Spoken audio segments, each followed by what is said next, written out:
नमस्कार ओमकार जी, बहुत बहुत स्वागत है आपका। नमस्कार अंजू जी, बहुत धन्यवाद। आपके दर्शकों को भी नमस्कार। सर, लोकसभा में वक्फ संशोधन बिल पास हो गया, बहस अभी चल रही है राज्यसभा में। लेकिन सबसे बड़ी बात यह है कि राज्यसभा में माताजी नहीं बोल रही हैं, बेटा और बेटी लोकसभा में नहीं पहुंचे, लेकिन माताजी बैठकों में खूब बोल रही हैं कि जबरदस्ती बिल पास करवा लिया गया। दो सवाल आपने किए हैं। एक तो ये कि गांधी परिवार का कोई भी सदस्य लोकसभा या राज्यसभा में वक्फ बिल पर क्यों नहीं बोला या क्यों नहीं बोल रहा है, और दूसरा ये कि इस संविधान संशोधन को जबरन, यानी लाठी के डंडे के बल पर जो है पास करवा लिया गया। जबरन का तो मतलब यही होता है कि जैसे लाठी लेकर के बैठे हो अमित शाह कि भाई या तो पास करो, नहीं तो ठुकने पिटने के लिए तैयार हो जाओ। पहले दूसरे सवाल पर आ जाते हैं। कोई लाठी सोनिया गांधी को दिखाई दी है क्या, या राहुल गांधी को दिखाई दी है क्या कि जो अमित शाह लेकर के बैठे हों? क्योंकि प्रधानमंत्री नरेंद्र मोदी तो दो देशों की यात्रा पर जाने वाले थे, थाईलैंड और श्रीलंका की, और कुछ दूसरे भी काम थे तो उसमें व्यस्त थे, वो आ नहीं पाए। पर लोकसभा में भी और आज राज्यसभा में भी हम देख रहे हैं कि गृह मंत्री अमित शाह कमान संभाले हुए हैं, और कल लोकसभा में अमित शाह ने हस्तक्षेप भी किया था, और कई ऐसे बिंदु जिन पर ये लोग पिछले करीब करीब आप 8 अगस्त को इसको इंट्रोड्यूस किया गया था, बाद में जेपीसी को सौंप दिया गया था, तभी से ये लोग लगातार झूठ बोलते आ रहे हैं और बरगलाने की कोशिश करते आ रहे हैं। उनका भी जवाब दिया अमित शाह ने, बहुत डिटेल जवाब दिया। तो ये लाठी के डंडे पर जो 70 संशोधन थे, वो कांग्रेस का जब शासन था तो लाठी के बल पर जबरन पास कराए थे क्या? वो जितने भी संशोधन हुए थे 70 या 77 कांग्रेस के टाइम में, वो सारे जबरन पारित कराए गए थे क्या? जनादेश है नरेंद्र मोदी की सरकार के पास, लगातार तीसरी बार उनको देश ने प्रधानमंत्री चुना है, और ये सरकारों का दायित्व होता है कि कहीं कुछ भी गड़बड़ है देश हित में, राष्ट्र हित में, जनता के हित में, तो वो नए कानून भी पारित करे और कानूनों में संशोधन भी करे। समय परिस्थितियों के अनुरूप अनुकूल जो है कुछ दायित्व होते हैं सरकार को, वो पूरे करने होते हैं। और ये सरकार तो 1200 ऐसे कानूनों को रद्द कर चुकी है जो इरिलीवेंट हो चुके थे। और पिछले दिनों खुद अमित शाह ने ही सदन में ये बताया था कि ये लोग जब सरकार में थे, सत्ता में थे, तो किस किस तरह के कानून लाते थे, और हम अगर सत्ता में हैं तो हम किस तरह के कानून बना रहे हैं और किस तरह के संशोधन कर रहे हैं। लेकिन बात ये कि जबरन पास करा लिया गया और ये असंवैधानिक है। तो भाई अगर असंवैधानिक है तो आप ऐसा करो, ये आज राज्यसभा की भी मोहर लग जाएगी, राष्ट्रपति की भी चिड़िया बैठ जाएगी, इसको लेकर के आप सुप्रीम कोर्ट पहुंच जाओ और सुप्रीम कोर्ट में कहो कि साहब ये असंवैधानिक बिल है, इसको रद्द किया जाए, तो सुप्रीम कोर्ट बता देगा कि ये असंवैधानिक है या संवैधानिक है। या अब तक जो वक्फ बिल कानून जो है वो प्रचलन में था, वो असंवैधानिक था, क्योंकि आज तक इस देश में कोई कानून नहीं बना है। और मैं देश की, भारत की बात नहीं कर रहा हूं, पूरी दुनिया की बात कर रहा हूं। पूरी दुनिया में किसी भी देश में कोई ऐसा कानून नहीं बना होगा कि जिसकी समीक्षा इस देश की सुप्रीम कोर्ट ना कर सके। या अगर किसी को शिकायत है अपनी भूमि पर कब्जे की या दूसरी, वो जाकर के एक न्यायिक समीक्षा की मांग ही ना कर सके किसी कोर्ट में। और सेक्शन 40 एक ऐसा शैतानी कानून, एक ऐसा शैतानी धारा जिसके तहत वक्फ बोर्ड किसी की भी जमीन पर उंगली रख देगा कि ये आज से हमारी हो गई, और वो उसकी हो गई। यानी उस जमीन का मालिक किसी कोर्ट में जाकर के ये गुहार नहीं लगा सकता कि साहब ये तो मेरी है, आप इसको कैसे ये वक्फ बोर्ड वाले कब्जा कर लिए।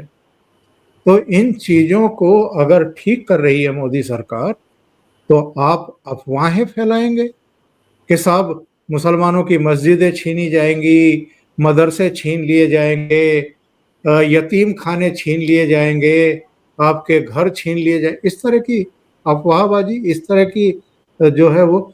जबकि अमित शाह ने कल अपने संबोधन में स्पष्ट कर दिया, और आज राज्यसभा में भी किया गया, कि भाई ये धार्मिक जो आपकी प्रैक्टिस है उस पर लागू नहीं होता है।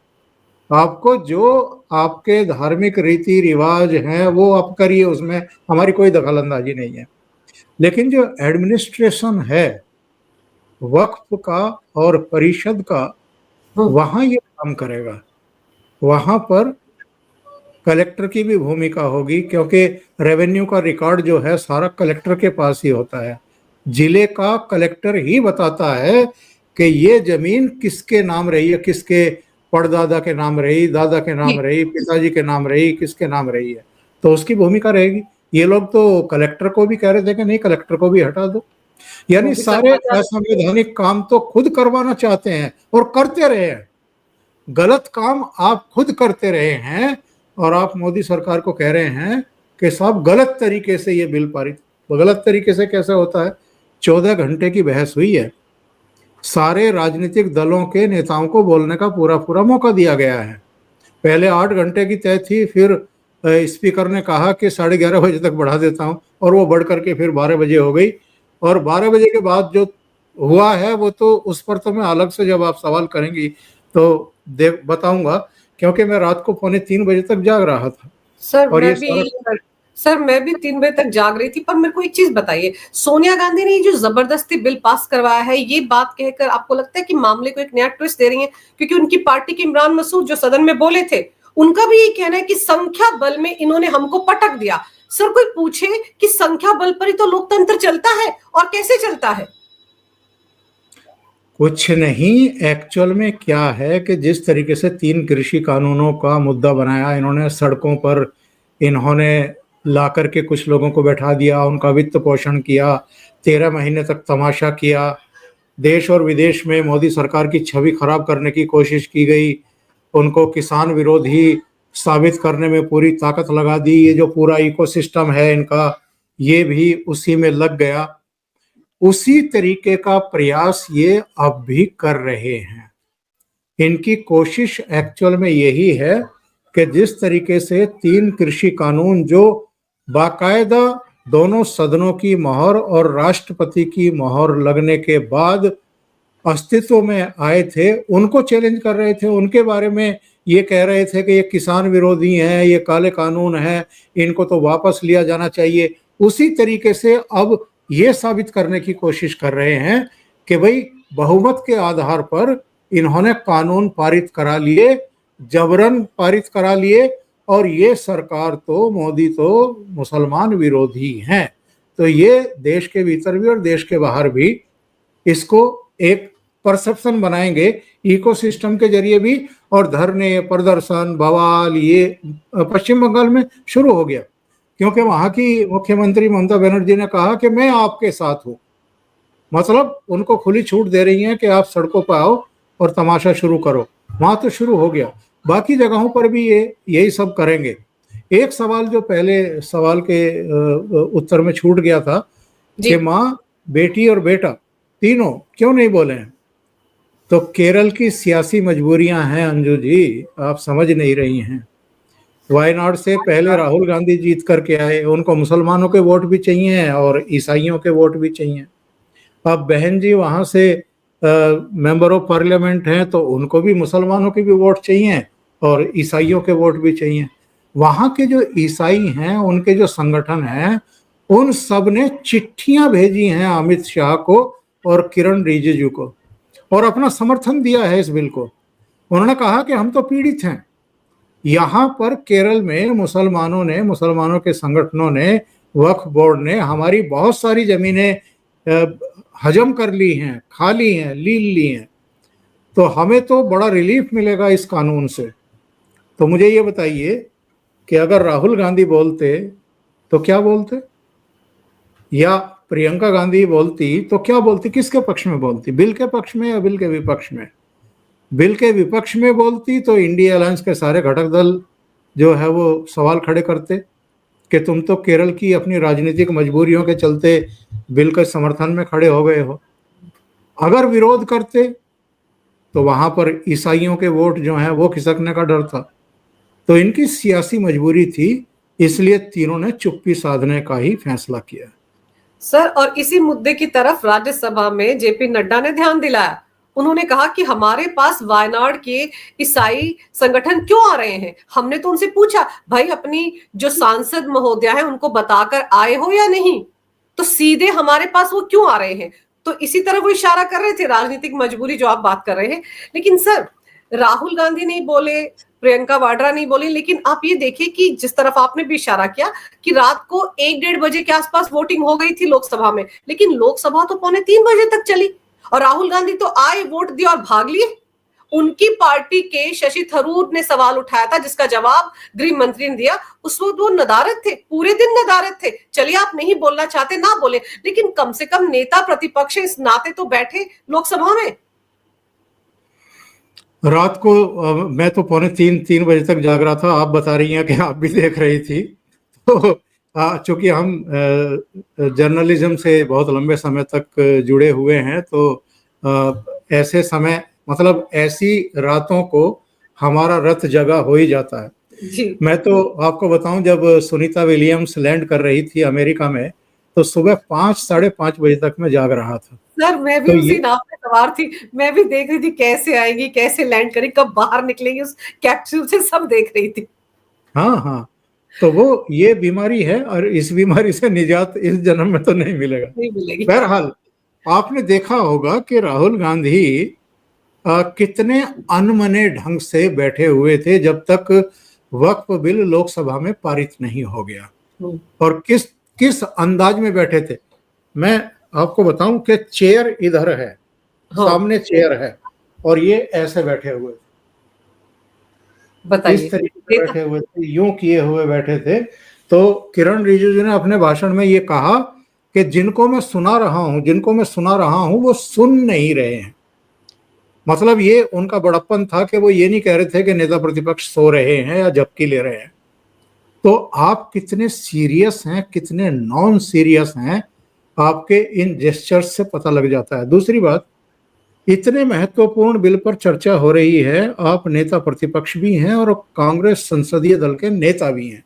बिल्कुल। और कांग्रेस को लीड आप ही कर रहे हैं। मल्लिकार्जुन खड़गे तो नाम के अध्यक्ष हैं, ठीक है। आप जब चर्चा शुरू हुई तब नहीं थे, बीच में आप गायब थे। फिर केशव वेणुगोपाल के भाषण के समय कुछ मिनट के लिए दिखाई दिए, फिर चले गए। इसके बाद आप रात को तब आए जब उस पर वोटिंग की संभावना थी। वो वोटिंग थोड़ा खिंच गई, और जब वोटिंग की प्रक्रिया शुरू हुई तो एक नया नाटक शुरू किया कांग्रेस और इनके सहयोगी दलों ने। वो नाटक क्या था? ठीक है, आपका संवैधानिक अधिकार है, कोई संशोधन किया जा रहा है किसी कानून में, तो आप बहुत सारी जो धाराएं हैं उनमें अपने संशोधन का नोटिस दे सकते हैं कि साहब हम इससे सहमत हैं, असहमत हैं, ये जोड़ना चाहते हैं, वो जोड़ना चाहते हैं। और उसकी एक प्रक्रिया है। प्रक्रिया ये है कि आपके एक एक नोटिस, एक एक संशोधन के ऊपर जो है वोटिंग कराना मजबूरी हो जाती है चेयर की। बिल्कुल। तो 2 घंटे लग गए स्पीकर साहब को, जो इन्होंने रायता फैलाया था उसको समेटने में। अच्छा, इसका नोटिस पहले से इशू था मणिपुर चर्चा का कि भाई वहां राष्ट्रपति शासन लगा है, उसकी पुष्टि होनी है, संक्षिप्त चर्चा होगी और उसको हम सदन में रखेंगे। पारित हो नहीं पारित हो वो एक अलग मुद्दा होता है।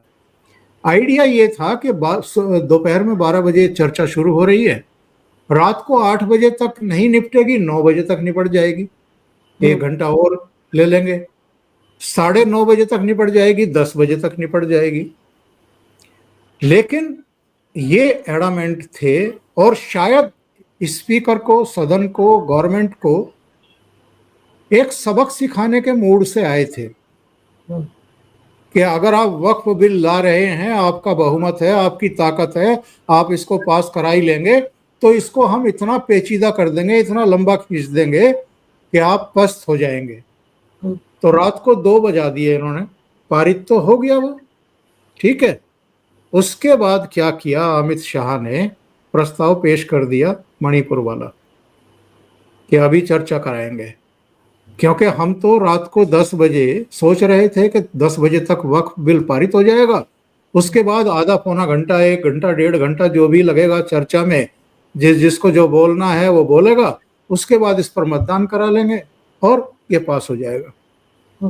2 बजे जब उन्होंने अचानक मणिपुर पर चर्चा शुरू करा दी, राहुल गांधी के चेहरे के भाव देखने लायक थे, झुंझलाहट देखने लायक थी, गर्दन को पटक रहे थे इधर से उधर कि ये रात को 2 बजे, मतलब जो उनके सोने का टाइम है सारों सबका, कनी मोजी ने तो कह ही दिया, और बड़ा अनह्यूमन है, और तब तक इनके मेकअप भी खराब हो चुके थे सबके।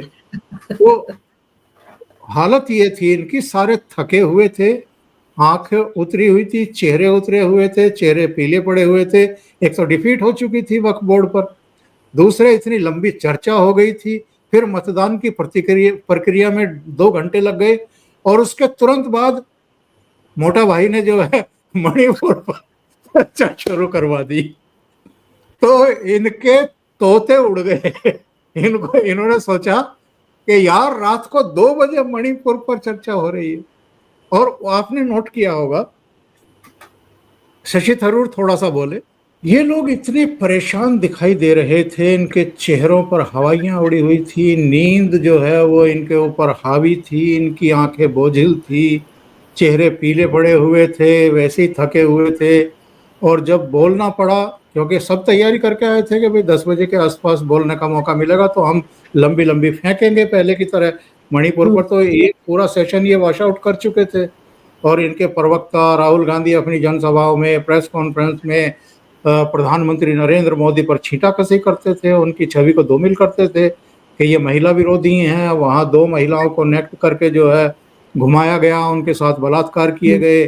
प्रधानमंत्री के पास इतनी फुर्सत नहीं है, वो तो अमेरिका का दौरा करते हैं, यूरोप का दौरा करते हैं, खाड़ी के देशों में जाते हैं, मॉस्को भी हो आते हैं, और मणिपुर तक नहीं जाते हैं, सारे देश में प्रचार करते घूम रहे हैं। तो हालांकि इसके बावजूद के अमित शाह 2-3 बार ये स्पष्ट कर चुके कि मणिपुर में इस तरह की इंसर्जेंसी, इस तरह के हालात, इस तरह की हिंसा कोई पहली बार नहीं हो रही है। कांग्रेस के शासनकाल में भी लंबी लंबी हुई है, 4-4, 6-6 महीने हुई है। उस समय ना तो कोई प्रधानमंत्री गया, ना इनका गृह मंत्री गया, जबकि मैं तो 3 दिन वहां रह करके आया हूं। इसके बावजूद प्रधानमंत्री पर अटैक करते थे।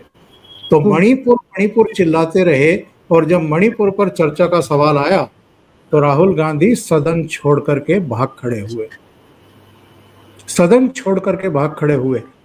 आज वो केवल कांग्रेस के नेता नहीं है, संसदीय दल के नेता नहीं है, नेता प्रतिपक्ष हैं, उनकी कोई जिम्मेदारी बनती है। और जिस मुद्दे पर आप सियासत करते रहे, सियासी रोटियां सेक करके मणिपुर की दोनों लोकसभा सीटें आपने जीत ली, उस मणिपुर पर जब चर्चा हो रही थी, भले ही वो राष्ट्रपति शासन की पुष्टि के लिए प्रस्ताव लाया गया था, लेकिन चर्चा हो रही थी। आप वहां बैठे भी नहीं, चर्चा में भाग लेने की तो बात छोड़ दीजिए, आप सदन छोड़ करके चले गए। तो इस अभी पिछले हफ्ते की बात है, नाविका कुमार के साथ जब इंटरव्यू कर रहे थे अमित शाह, तो ईवीएम पर कोई एक सवाल पूछ लिया नाविका कुमार ने कि वो राहुल गांधी जी ने फिर ईवीएम का सवाल उठाया। उन्होंने कहा कि ईवीएम का मैं फार्मूला आपको बता देता हूँ। तो उन्होंने कहा कि सुबह 6 बजे से लेकर के और रात के 1 बजे तक आप देश के लिए जीना शुरू करिए, अपने लिए नहीं। तो ईवीएम से आपकी जीत की जो है वो वोटें निकलनी शुरू हो जाएगी। बोला कि हमारे भारतीय जनता पार्टी के सारे नेता रात को 1 बजे तक जागते हैं, देश के लिए काम करते हैं। और उन्होंने ये नहीं कहा कि राहुल गांधी वियतनाम घूमते हैं या दूसरी जगह घूमते हैं और अपनी मौज मस्ती में रहते हैं, लेकिन जो अमित शाह ने कहा था वो तो करके दिखा दिया। 2:45 बजे तक वो डायबिटिक होते हुए सदन में बैठे हुए थे और 2:45 बजे तक चर्चा का जवाब दे रहे थे मणिपुर पे। राहुल गांधी जो हैं वो भाग खड़े हुए। तो मुझे बताइए कि जवान कौन है और देश के प्रति निष्ठ कौन है? और नहीं, जो वो कह रहे थे वो सिद्ध उन्होंने किया। और ये इन्होंने ये सिद्ध कर दिया कि ये नॉन सीरियस हैं, नेता प्रतिपक्ष होते हुए भी। और जिन मुद्दों पर ये राजनीति करते रहे उन मुद्दों पर भी चर्चा के समय सदन में मौजूद नहीं थे। और सर ताज्जुब की बात यह है कि आज दिन में जब लोकसभा में नजर आए तो फिर पुराना राग लेकर आ गए। चाइना ने हमारी इतनी जमीन पर कब्जा कर लिया, इस पर कुछ क्यों नहीं बोलते हैं। मतलब कल रात ऐसा लग रहा है कि तैयारी घर में बैठकर वो चाइना के एजेंडे पर चलने की कर रहे थे। पर सर अब जब ये बिल लोकसभा में पास हो गया, आज देर शाम तक ये पास हो जाएगा राज्यसभा में भी, तो वो जो all India Muslim personal law board जिसने कल एक प्रेस कॉन्फ्रेंस भी की थी, फिर यही ओवैसी टाइप लोग जो कह रहे हैं हम तो इस कानून को मानेंगे नहीं, हम तो ये कर देंगे, शाहीन बाग बसाएंगे वगैरह वगैरह, आपको लगता है अभी तक का देश का माहौल देख करके इनके लिए कोई सड़कों पर उतरेगा? नहीं नहीं, आप मुझे ये बताओ मैंने आपके प्रोग्राम में पहले भी कहा था, जुमा अलविदा के दिन ये इसी वक्फ बोर्ड ने ये कहा था कि सब नमाजी, सब मुसलमान अपनी बाहों पर काला फीता बांध करके नमाज पढ़े। कितना ने फीता फीता बांधा है? बस वो जो टेलीविजन के कैमरे ढूंढ रहे थे ना फीते वालों को, बस कुछ कुछ पकड़ में आए। बाकी तो मोस्टली लोगों ने कोई फीता वीता नहीं बांधा, कोई इनकी सुनता ही नहीं है, कोई इनके उकसावे में भड़कावे में आता ही नहीं है। और ये जो संभल में जो पत्थरबाजी कभी हो जाती है, कभी दूसरी जगहों से हो जाती है, तो ये कौन लोग हैं? ये जाहिल किस्म के लोग हैं जो इन मुतवल्लियों, मौलानाओं, मौलवियों और इस तरह के नेताओं के बहकावे में आ जाते हैं कभी कभी। बाकी सारा तो लेना, सारा भुगतना तो उन्हीं लोगों को पड़ता है जो गरीब लोग हैं, जो गरीब गुरबा, जो पसमानदा लोग हैं, वो उन्हीं को भुगतना पड़ता है। ये लोग तो पैसे वाले हैं। और आप देख लो इसको, समाजवादी पार्टी का जो सांसद है संभल का, आज जियाउर तक रहमान। गिरफ्तार नहीं हुआ क्योंकि हाई कोर्ट पहुंच गया अग्रिम जमानत के लिए। ये सुप्रीम कोर्ट भी जा सकता है, ये बड़े बड़े वकील भी कर सकता है। वो बेचारे कहाँ जाएंगे जिनसे पत्थर बिकवाए, या जिन्होंने, जिनकी देसी कट्टों से 4 लोग मारे गए, तो वो तो मरेंगे ना, वो तो गिरफ्तार भी होंगे, जेलों में भी सड़ेंगे। तो ये लोग केवल और केवल भड़काना जानते हैं। अब कानून तो पारित होना ही था क्योंकि सरकार का दोनों सदनों में बहुमत है। दूसरी बात मैंने एक बार पहले भी कही थी कि नरेंद्र मोदी और अमित शाह कोई भी स्टेप ठोक बजा करके उठाते हैं, जब वो पूरी तरह कॉन्फिडेंट हो जाते हैं कि ये हम पास करा ही लेंगे, इसमें कोई बाधा आएगी ही नहीं, तभी वो आगे बढ़ते हैं। और दर्शकों की याद के लिए बता दूं, जब राज्यसभा में इनका बहुमत भी नहीं था ना, तब भी इन्होंने 370 हटाया है, 35 से हटाया है। तब भी इन्होंने 3 तलाक विरोधी कानून पारित कराए हैं। तब भी एनआईए बिल में इन्होंने संशोधन किया है। बहुत बड़े बड़े फैसले उस दौरान भी लिए हैं। और जो एनडीए का हिस्सा भी नहीं थे, जगन मोहन रेड्डी और नवीन बाबू, उनके भी समर्थन लेने में कामयाब रहे हैं। अब तो इनके पास कोई दिक्कत ही नहीं है। 98 एमपी तो इनके राज्यसभा के अपने हैं। और अगर एनडीए के बाकी घटक दलों के भी एमपी की संख्या जोड़ लें तो 125 बैठती है। तो 236 के सदन में पूर्ण बहुमत उनके पास है आज की तारीख में। उन्हें कोई दिक्कत ही नहीं है राज्यसभा में। हाँ, जितनी बकैती इनको करनी है वो करेंगे ये लोग। लोकसभा में भी कर ली इन्होंने, लोकसभा के बाहर भी कर ली, आज राज्यसभा में भी देख लीजिए किस किस तरह की बातें हो रही हैं। तो देश देख रहा है और देश के सामने बहुत सारी चीजें पहली बार आ रही हैं, उजागर हो रही हैं। ये निवस्त्र किए जा रहे हैं कि 2013 में इन्होंने कौन से बीज बोए थे। और कल तो किरण रिजिजू ने कह दिया ना कि अगर ये कानून नहीं लाती मोदी सरकार, प्रधानमंत्री मोदी इसको इनिशिएट नहीं करते, तो 2013 में कांग्रेस ने ऐसे बीज बो दिए थे कि जहां हम खड़े हैं ये पार्लियामेंट भी वक्फ के दावे के तहत उनकी हो चुकी होती। हवाई अड्डे और मतलब पता नहीं कौन कौन से क्लब, दिल्ली की 123 संपत्तियां 2013 में ये लोग वक्फ को सौंप करके चले गए थे।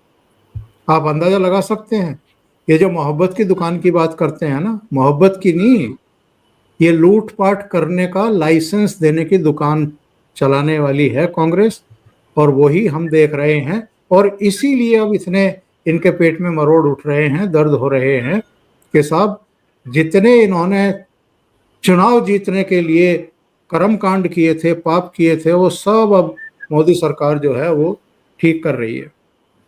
सर, और राहुल गांधी के लिए तो सदमे का दिन ये भी है ना कि 99 सीटें जीत कर वो विक्ट्री का साइन बना रहे थे, जगह जगह कहते फिरते थे मोदी तो मेरी आंखों में आंखें डालकर नहीं देख सकते, कंधे झुकाकर चल रहे हैं, 240 सीटों में क्या कर लेंगे। दिखा दिया ना मोदी ने कि 240 सीटों के होते हुए भी मैं क्या क्या कर सकता हूँ। इसीलिए कल राहुल की वो हालत हो रही थी और ओवैसी बिल फाड़ते फिर रहे थे। नहीं, 240 तो बीजेपी की हैं, मैं वही तो एनडीए बीजेपी एनडीए की तो 293 है। तो वो तो पूर्ण बहुमत वाली सरकार है, मजबूत सरकार है।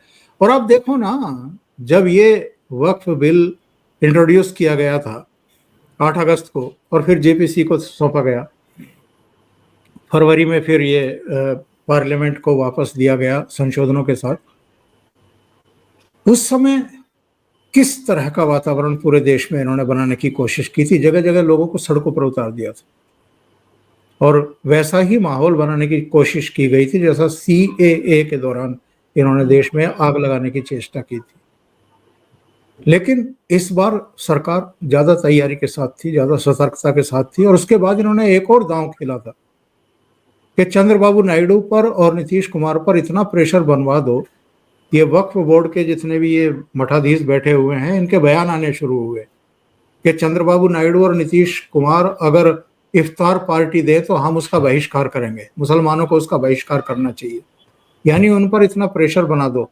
और जिस दिन ये इंट्रोड्यूस होना था, चर्चा होनी थी लोकसभा में कल, उस दिन क्या बयान आया वक्फ बोर्ड की तरफ से कि कुछ भी करो खुदा के वास्ते, यानी कुछ भी करो मतलब कुछ भी करो, आग लगानी पड़े देश में आग लगाओ, अगर सड़कों पर उतरना पड़े सड़कों पर उतर जाओ, अगर संसद के भीतर कुछ भी करना पड़े तो कुछ भी करो। उसने कहा कि कुछ भी करना पड़े इस बिल को रोको।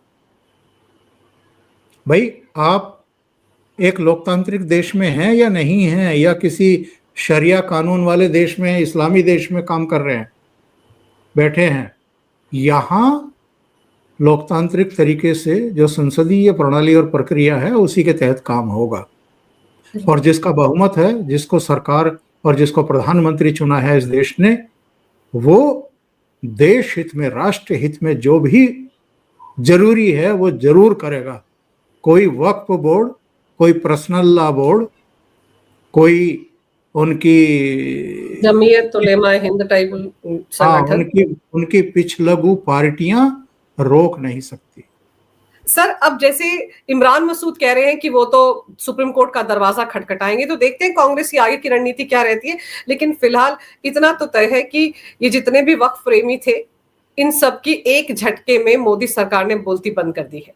सर, आपने समय निकाला, बड़े ही विस्तार से इस विषय पर तमाम जानकारी मेरे दर्शकों को दी। आपका बहुत बहुत धन्यवाद। नमस्कार। नमस्कार।